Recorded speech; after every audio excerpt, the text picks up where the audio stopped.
All right, joining me right now is AccuWeather flood expert Alex Sosnowski. Alex, earlier in the summer, couldn't get a drop of rain across the plain states here. The epicenter of the drought was across central parts of Iowa and into South Dakota. I want to show you this graphic here.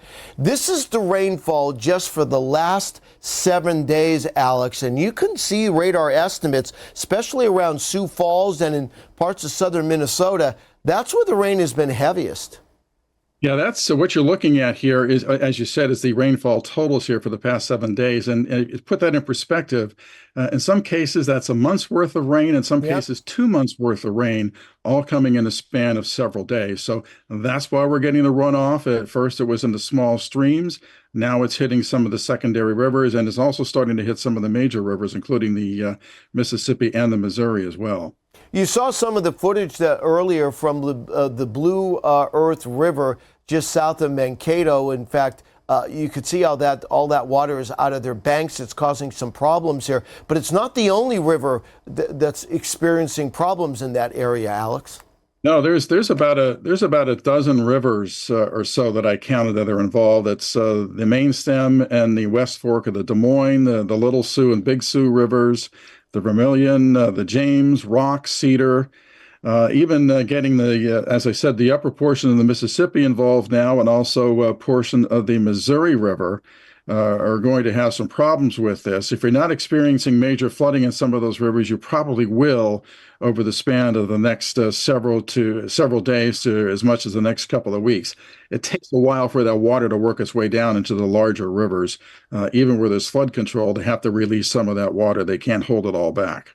You're looking at footage right now in McCook, South Dakota, Alex.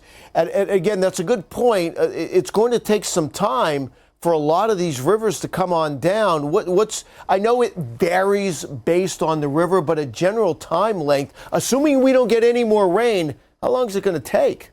Yeah, that's a big assumption that we're not going to get any more rain. We are. It's not going to hit all the exact same areas at the same time, but it's going to be, the summertime nature of rainfall. It's spotty, and we're going to see that. But the point is, we are going to see additional rain. I love to say that we're not going to get any more rain here, and this will all go away here in a week or two. But it's not how things are stacking up, unfortunately. Yeah, unfortunately, so it's going to take a while.